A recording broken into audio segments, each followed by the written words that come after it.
Olá, está começando mais um Papo de Axé.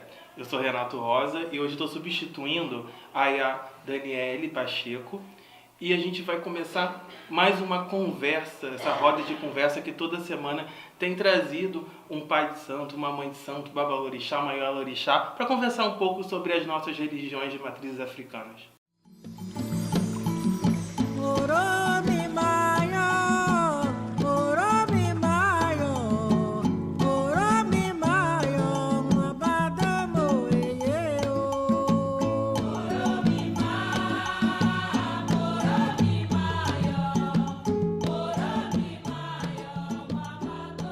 Estamos aqui, né, com o Totel Wellington de Logumedé, seja bem-vindo, né, para ele falar um pouquinho da sua trajetória espiritual dentro da Umbanda, dentro do Candomblé. Fala um pouquinho pra gente, Toté. Claro. A minha trajetória, né, dentro da religião, dentro da espiritualidade, começou muito cedo, né? Eu era criança e, como toda criança, tem que acompanhar quem? Os seus pais, né? E meu pai, na verdade, que começou com essa vertente, né, espiritual dentro da Umbanda, e eu acompanhava. Minha mãe também ia, né, adepta. Minha mãe nunca foi da religião, mas sempre foi ali junto conosco, né?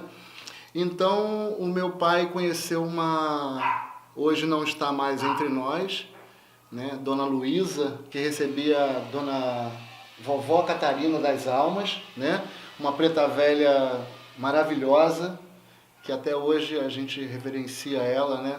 Quando fala o nome dela, né, canta um ponto dela, eu boto minha mão no chão, levo minha cabeça, porque fez parte da minha vida, né? Ali que eu conheci a espiritualidade. E a gente ia para o centro dela, que eu lembro até hoje, no Capote, né? E o centro dela era redondo. Subia umas escadas, né? Eram muitas escadas, né? Muitos degraus, digamos melhor, né? E chegando lá, o centro dela era redondo. Bem diferente, né? Muito diferente da maioria dos terreiros. Exatamente, exatamente. Foge do padrão. Sim. Né? E era redondo, eu ficava assim fascinado com aquele local. E eu lembro uma passagem, né, que foi marcada uma cachoeira, né? Foi marcada essa cachoeira, todos iam para a cachoeira, menos as crianças. Só iriam os adultos. Mas a criança, você sabe que criança é terrível, né? Que seria de nós se não fosse a alegria das crianças. E a gente, né, ficava dentro do centro com os parentes da Dona Luzia, né? E um sabia tocar o atabaque, a outra sabia tocar o sininho. E o que a gente fez? A gente fez a nossa Umbanda. Imagina, todas as crianças fazendo a Umbanda, né? Cantando os pontos, tocando o atabaque e recebendo as entidades, né? Porque a criança tem isso, observa bastante, né? As crianças observam e reproduzem aquilo que elas viam, né? E a gente ficou ali nesse dia da cachoeira, cantando, louvando, tocando e recebendo a entidade. Pô, legal, né? Então foi assim que começou a minha trajetória dentro da espiritualidade, né? Mas como todo adolescente, né, o adolescente ele tem uma cabeça meia doida, né? Saí da Umbanda, conheci outros adolescentes e fui para a igreja. Fui para a igreja batista, né? E fiquei nessa igreja batista durante 1 ano. Me batizei, né? Só que a força do atabaque falou mais alto. A força das minhas entidades falaram mais alto, né? E eu retornei para a Umbanda, né? Retornei para a Umbanda. Nisso, Dona Luzia já tinha falecido, né? E como a gente não pode parar, meu pai conheceu um pai de santo, na época, né? E nos levou também para esse centro, né? E lá eu fiz todas as minhas obrigações dentro da Umbanda, né? Recebi o meu primeiro caboclo, né? A primeira entidade que eu recebi, né? Caboclo Rompe-Mato. E foi o primeiro contato com uma energia, né? Que a gente acaba não sabendo administrar, né? Como que é isso, né? Como que é receber um caboclo? Como que é receber um preto velho, né? Como que é isso? Né? Às vezes a gente fica assim, será que sou eu? Ou será que é a entidade? Então eu ficava meio verdade. assim, sabe? O que eu estou fazendo? Um monte de gente me olhando e eu ali, né? Os movimentos, assim, a gente não se controlava, né? Depois a gente foi entendendo, a gente vai entendendo como que essa força vai aumentando e a gente vai sabendo administrar isso. Vai desenvolvendo. Que é normal, também. é o desenvolvimento, né? Que todo mundo deveria passar por isso. Sim, Né? com Todo certeza. centro tem que ter uma sessão de desenvolvimento Sim. para essas pessoas que vêm te procurar, né? Entenderem como que é essa força, né? Então, o primeiro contato foi com a Umbanda, né? Que eu não largo jamais, né? Depois que eu vim conhecer o Candomblé, que também não conhecia, não sabia como que é o Candomblé. Eu conheço a Umbanda, né? A energia da Umbanda, né? Aí começa aquela coisa, né? Passa mal, né? É verdade. Cai. Por que eu caí? Né? Ficar ali desmaiado, né? Sem saber o que está acontecendo e acorda, né? O que houve, você meio grogue, né? Então a gente bola uma vez, bola duas, bola três e se vê já dentro do Candomblé. Mas essa né? transição para você, dentro de você, que já estava desde muito pequeno na Umbanda, né? Então, assim, foi uma transição para o Candomblé, que tem seus fundamentos e preceitos completamente diferentes. Como foi isso dentro de você? Você disse que não largou a Umbanda, né? Que você cuida ainda da parte da Umbanda, mas como foi isso para você fazer essa transição, né? Porque você chegou e viu preceitos diferentes, costumes diferentes, hábitos diferentes. Então, como foi para você esse choque, né, entre a Umbanda e o Candomblé? E se essa aceitação foi de uma maneira mais fácil, ou se ainda teve, assim, digamos, teve que se adaptar a essa nova religião que estava vindo para a tua vida? Realmente é uma experiência nova, né? E eu tenho uma coisa comigo que a gente não pode ter medo do novo, né? Sim. Se o novo vem para você, você tem que abraçar. Isso se não for prejudicial, né? A você ou a quem quer que seja, né? Então eu abracei essa novidade que se chama Candomblé, né? De uma forma assim bem intensa, né?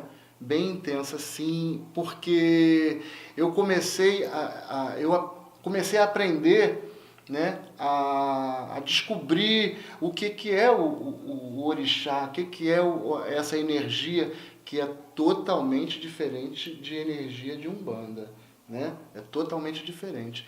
E eu vim a conhecer Logum Edé, né? Que para minha vida é um encanto realmente, né? E o Candomblé para mim é uma essência pura, né? É uma essência maravilhosa e que muitos têm medo. Né? Verdade. O Candomblé lá fora é tido como coisas demoníacas. Sim. Que a gente sabe que não o é. Né? Para o povo lá de fora, para o povo que não conhece o Candomblé, acha que a gente cuida de coisas ruins, cuida de coisas demoníacas, do diabo, né? E a gente não cultua o diabo, a gente não cuida do diabo, né? Pelo contrário, a gente cuida de energia, de natureza, né? Da natureza, que é uma coisa bonita, que Deus nos deu. Né? É o legado que Deus nos deu. E é cuidando da natureza, cuidando do orixá, cuidando do vodum, cuidando do inquice, a gente está cuidando da natureza. É verdade. Né? Então eu me iniciei no candomblé, né? Tomei as minhas obrigações, né? E antes da gente, né, de continuar essa dissertação, saber o meu zelador, né? Que foi quem me iniciou na Umbanda também, que foi o Pai Murilo de Aganju, né? E me iniciou também no candomblé. Então eu tomei as minhas obrigações com o Pai Murilo, tomei 1 ano, tomei 3 anos, 5 anos, tomei 7, tomei 14 e recentemente, né, o Pai Paulo está aqui, né, que foi também uma das testemunhas, Sim. né, que no candomblé temos que ter testemunhas. Claro, Né? Tomei meu 21, né, e fechando o meu ciclo, né, que a gente chama no Jeje, fechando o rumbê. Né? E foi isso. E eu estou aí, tenho a minha casa de Umbanda, né, e tenho a minha casa de candomblé, que são coisas distintas. É verdade. Doutor Wellington, você falou um pouco sobre essa questão das pessoas de fora enxergarem as nossas religiões, tanto Umbanda quanto Candomblé, de uma forma demoníaca, ou como se a gente cultuasse os demônios. Você acha que essa visão dessas pessoas que estão de fora é falta de conhecimento, informação, seria um preconceito gerado daquilo que eles desconhecem, ou porque as nossas religiões, por tudo que passou, acabou se fechando e as pessoas não conseguindo enxergar? Então, eu acho que começa com uma falta de informação, né? Falta de informação e, às vezes, excesso de informação. Informação essa errada, né? Sim. De quem não conhece a Umbanda e de quem não conhece o Candomblé, né? E eles lá propagam, né, que a gente cultua coisas ruins, né? Que não são coisas ruins, né? Porque se fosse coisa ruim, eu não estaria aqui. Porque eu não quero nada ruim para minha vida. Sim, eu não quero nada ruim para um filho de santo. Eu não quero nada ruim para um cliente que porventura venha me procurar. Não, pelo contrário. Se a pessoa vem nos procurar, um filho de santo, um cliente, elas querem orientação, né? Sim. E a gente tem que estar embasado, tem que estar, né, com informação, com vivência, né? Porque eu não posso te ajudar se eu não tiver experiência, se eu não tiver vivência. Né? Então, essas pessoas que falam, que criticam, que tacam pedras, né? Essas pessoas não sabem, não conhecem e não têm informação da religião. Então, essa é a minha opinião. É falta de ignorância. Né? Falta de informação é ignorância.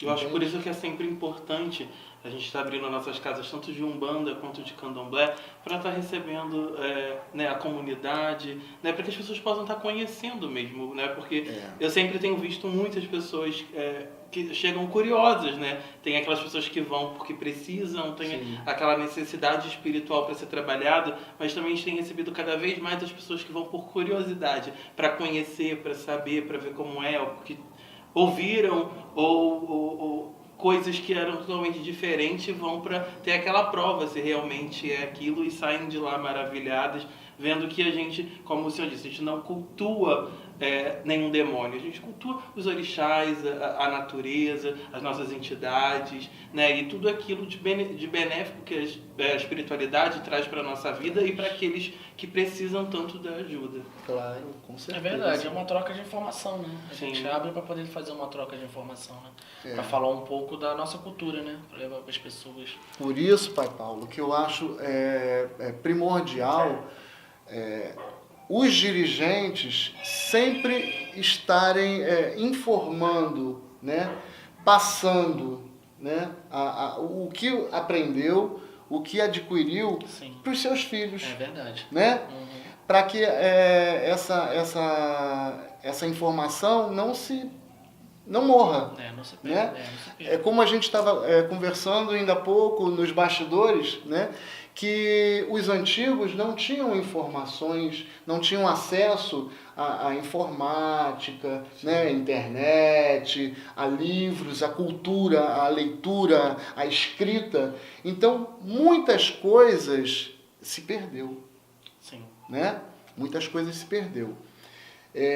Hoje em dia não, o nosso acesso é maior, né? O nosso acesso tem uma imensidão de informações. Então, por isso que eu acho que a gente tem que informar, passar a cultura, passar o que você aprendeu, passar a sua experiência, né? Para que aquele indivíduo, né? Aquela pessoa que te procura, seu filho de santo, né? Sua filha de santo, né?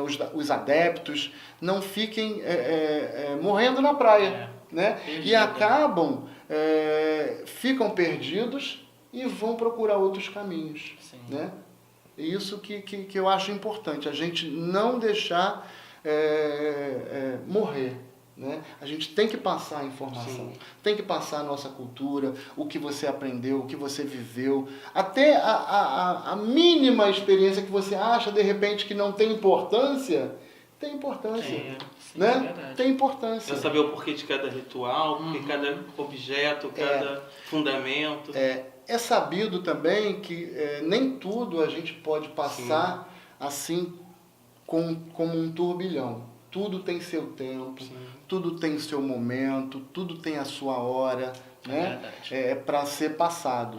Né? Porque, como eu falei anteriormente, são degraus. Né? Então a gente tem que ir galgando de acordo com o degrau, de acordo com o patamar que você vai espiritualmente adquirindo. Por isso que é tão importante o desenvolvimento, né? Para quem está se iniciando na religião. Isso, é muito legal. Né? Para poder ir começando os primeiros aprendizados. E aí, conforme ele vai passando daquela etapa, ele vai aprendendo mais e conhecendo mais. E assim, né? Esse que está aprendendo hoje, né? Futuramente vai estar passando os ensinamentos para aqueles novos que irão vir para nossas casas. Né?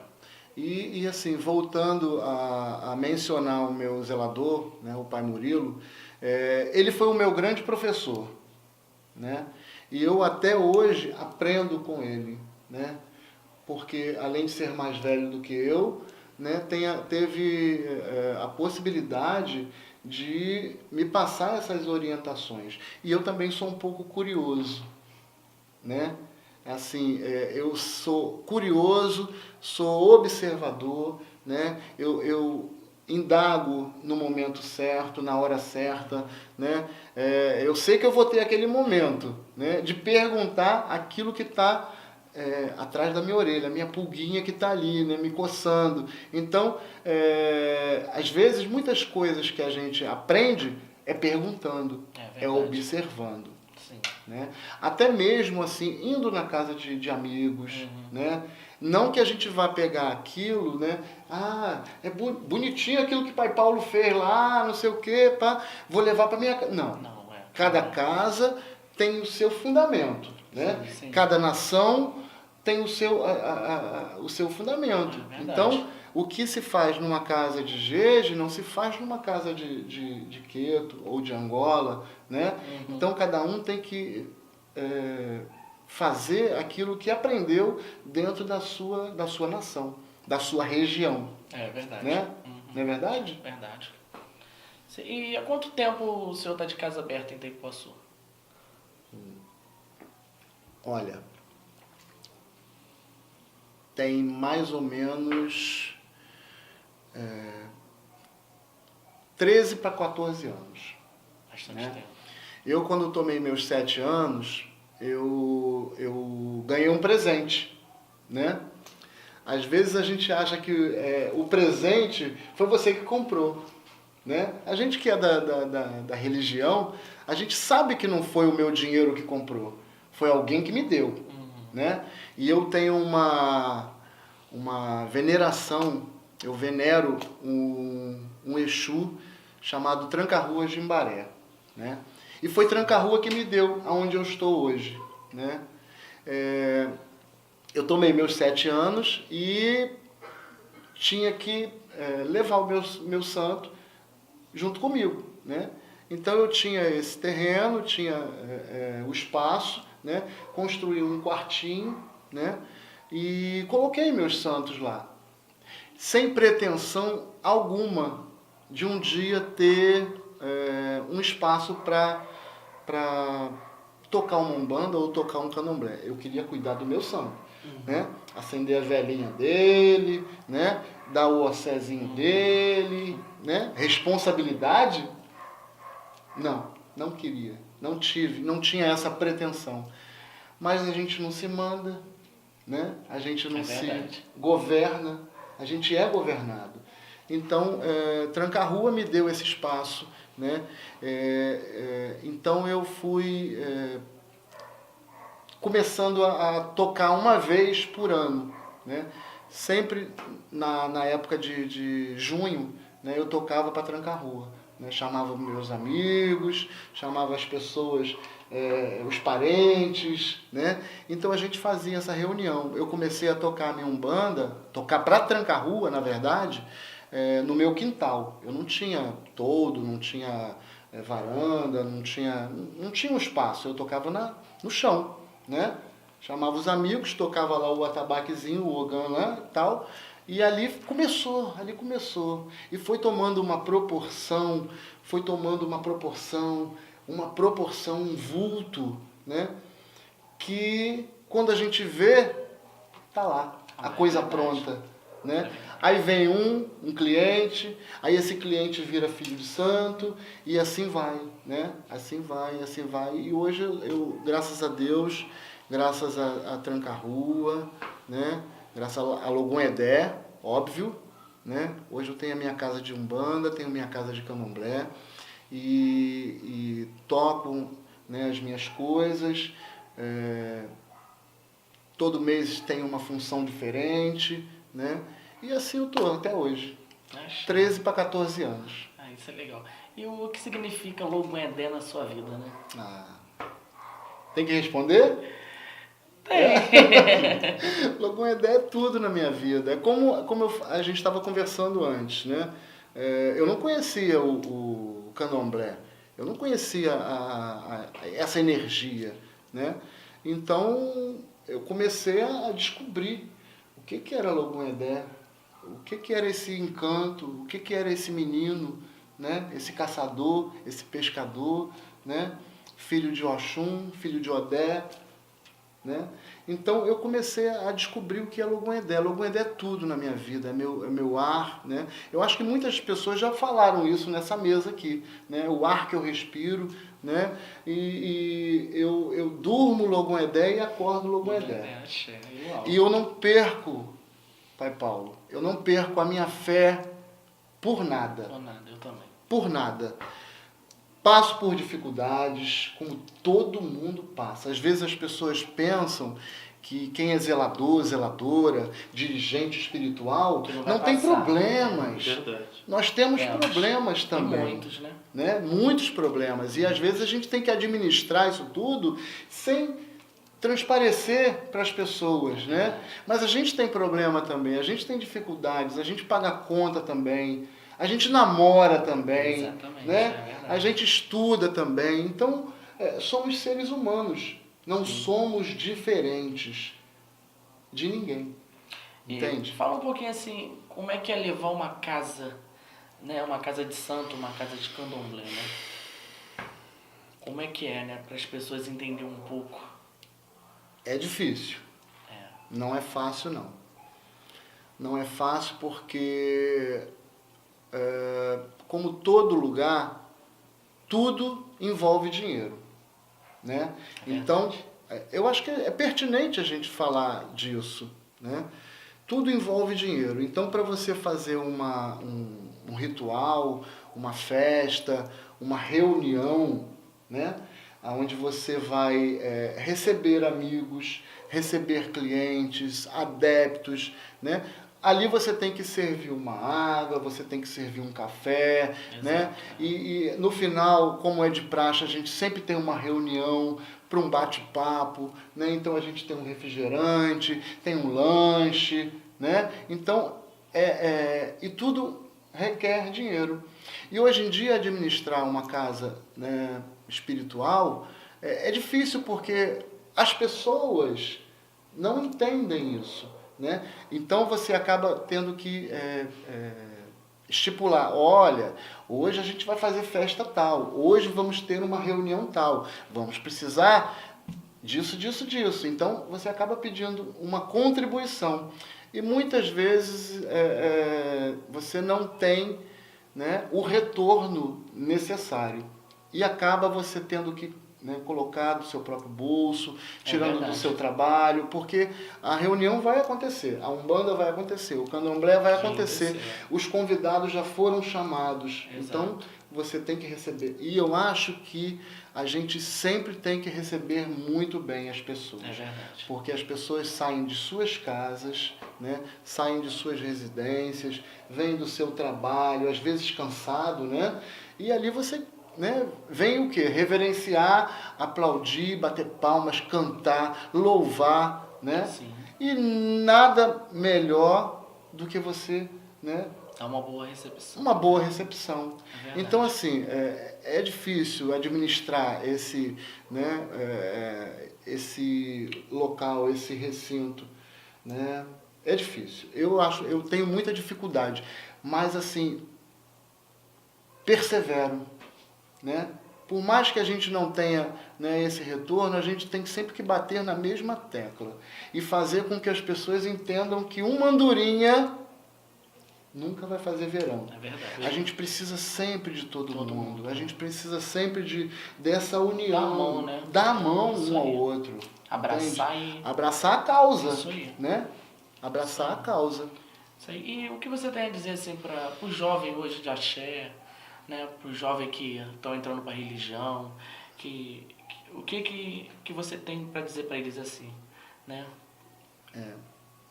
A gente sempre tem alguma coisa a dizer, né? E antes disso, eu tenho muitas mães na minha casa, né? E elas trazem seus filhos, né? Então a gente tem sempre que cuidar muito bem dessas crianças, porque essas crianças vão ser os seus futuros filhos de santo. É verdade. Né? Essas crianças, elas vão crescer e vão se tornar jovens, adolescentes, jovens, adultos. Então, a gente não pode perder essas crianças e adolescentes e jovens, né, para o mundo. Exato. Né? Que a gente sabe que o mundo lá fora está muito perigoso. O mundo lá fora está muito complicado. Né? Então, a gente tem que cuidar bem dos nossos jovens, né?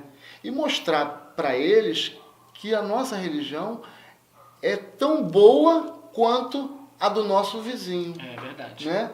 Então a gente fala de coisas boas, a gente traz coisas boas, a gente leva novidades, né?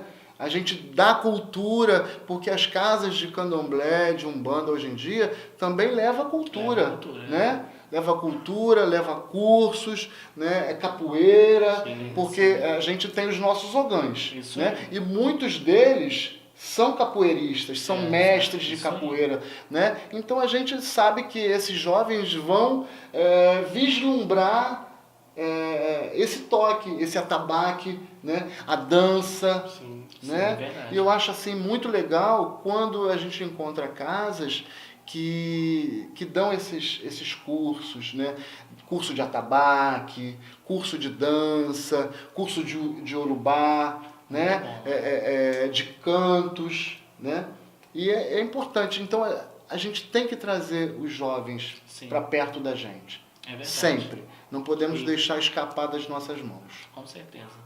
Dr. Wellington, ultimamente nas redes sociais, também foi falado na Câmara, tem sido discutido muito o assunto relacionado ao abate dos animais dentro das religiões de matriz africanas, né? Principalmente o candomblé. Eu gostaria de saber um pouco da sua opinião sobre isso, sobre esses comentários que estão acontecendo, algumas pessoas em defesa, mas também muitas pessoas ainda atacando a religião de matriz africana. Com relação a esse abate, a esse corte, né, que a gente tem, que a gente faz, né, é pertinente falar que isso não começou de agora, né? É verdade. A nossa religião, o que a gente acredita é milenar, né? Então as pessoas há milênios atrás já faziam isso, né? E se alimentavam do que se sacrificava, né? Seja uma galinha, seja um cabrito, uma cabra, enfim, né? Eles se alimentavam. E a gente, né, também fazemos isso. Nós fazemos isso também, né? Então, nada é desperdiçado, né? Quando a gente faz um corte, a gente utiliza dessa carne, né? Utiliza desse alimento, vira alimento para a comunidade espiritual, né? Para quem está ali trabalhando, né? Então, para que a gente possa entender, né, até eu que sou de Umbanda, Sim. E as pessoas que, né, que não têm esse preceito do abatimento nas suas casas, então, para que o público possa entender um pouco mais. Sim. Então, esse animal que é abatido durante o ritual, essa carne é utilizada para alimentar tanto a casa, as festas, Isso, né, os convidados que vão ser recebidos nessas festas, a comunidade. Exatamente. Então não há um desperdício. Não. Porque o que as pessoas muito questionam é como se fosse o sacrifício do animal pelo sacrifício. Como se fosse... Pronto, só. Não. Mas tem uma coisa que acontece depois daquele ritual. Sim. Então tudo desse animal... Antes disso, o que acontece? Quando esse animal ele chega na roça, quando ele chega na sua casa, ele descansa, né? Ele tem um preceito, né? E em minha casa tem um Ogã que se chama Rundevá, né? Sim. É o Ogã que cuida de receber esse animal, de cuidar, de tratar desse animal, né? E cuida também dos preceitos até chegar a esse abate, né? Então, só para deixar muito claro, esse animal ele é bem cuidado, entendeu? A gente não deixa que ele sofra, a gente faz rezas, né, para que ele tenha, né, seja utilizado, essa energia, né, venha para nós de uma forma boa, de uma forma pura. Não meramente a gente mata o animal por matar. Existe um propósito para isso. Diferente do que acontece até nos frigoríficos, né? Por exemplo, uma época de Natal, por exemplo, que é uma época festiva que se utiliza muitas aves, Isso. A gente sabe que essas aves, elas são criadas e cuidadas de maneiras até, vamos dizer assim, desumanas, né? Os animais sofrem, muitos ficam presos só com espaço para poder comer, são dados anabolizantes para esses animais para que cresçam um corpo sem ele poder andar, para que possa servir. Então, quer dizer, dentro do ritual, dentro do sagrado do candomblé, né, tem um cuidado com o animal antes, todo um preparo, diferente do que acontece naquilo que você compra no supermercado. A gente faz tudo com muito respeito àquele animal, entende? Porque a partir dali vai nascer um orixá, né? O orixá já existe, mas ele vai aflorar naquela pessoa, enfim. Então tudo é com muito respeito, com muita dignidade, entende? Não é meramente pegar e sacrificar. Porque tudo é perguntado, né? Até para o animal ser sacrificado, a gente também pergunta, né? Passa pelo processo de perguntar se ele realmente quer, se ele não quer também. Entendeu? Então tem todo um ritual, né? Nada é em vão. Né? Nada. Eu acho que, como o pai falou, eu acho que o mais importante é o respeito.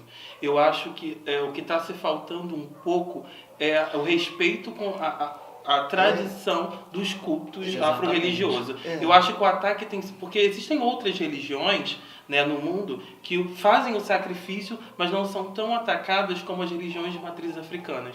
Eu acho que é um preconceito por trás dessa questão do abatimento, mais do que pelo animal em si. Eu vejo muitas pessoas em defesa do animal, mas sem ter um embasamento por trás do que acontece, de como funciona, não busca saber. Aí a gente volta lá atrás na entrevista, que as pessoas falam e fazem sem o conhecimento, achando que a gente está cortando, né, sacrificando aquele frango, aquela galinha, aquele cabrito, aquela cabra, para o demônio. E não o é. E não é verdade. Entende? Sim. Então, pura ignorância. Né? Então, torna a dizer, o animal ele é tratado com respeito. Com respeito. Entende? E assim, quando eu vejo alguém, até na minha casa mesmo, brincando, ou fazendo chacota, ou pegando um animal de qualquer jeito, eu chamo atenção. Eu também. Sabe? Eu chamo atenção porque se eu não fizer, a coisa vai num crescendo, sabe? Que você perde o controle, perde a essência da coisa. Então, o respeito é para ser, né? É a mão dupla, né? Sim. É dar para receber. Então, você tem que respeitar aquele animal, porque ele vai te dar uma energia. Entendeu? É verdade. Então, até canta pra gente uma cantiga do seu mestre. Do mestre Tranca-Rua, Isso. né? Vou cantar, sim, uma cantiga que diz muito para mim, né? Desculpa a voz aí, eu até gosto de cantar, né? Mas a gente fica assim meio nervoso, né? Que é assim, acho que todo mundo conhece. Seu Tranca-Rua, me cobre com sua capa, quem tem sua capa escapa. Quem tem sua capa escapa. A sua capa é um manto de caridade, ela cobre tudo, só não cobre a falsidade. Lerê, lerê, lerá, quando precisar é só mandar chamar. Lerê, lerê, lerá, quando precisar é só mandar chamar. E assim, quando eu preciso, eu chamo por Tranca-Rua. Com certeza. Dr. Wellington, muito obrigado pela entrevista. Foi um prazer enorme recebê-lo aqui no nosso programa.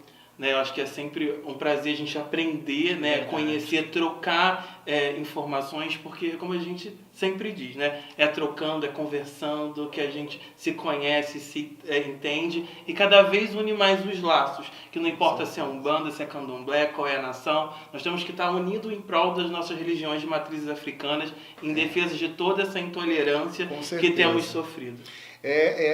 Aproveitando o gancho, falar do respeito, que a gente até falou do animal, né?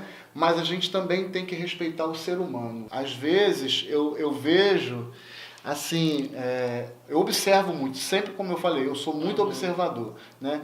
E eu vou nas casas dos amigos, dos irmãos, né? Para somar, né? Então, quando eu venho na sua casa, eu venho para somar, eu venho para ajudar, eu venho para louvar, né? Então, às vezes a gente vê nas casas assim as pessoas fazendo chacota, né? Fazendo, rindo, brincando, né? E isso não é legal. É verdade. Né?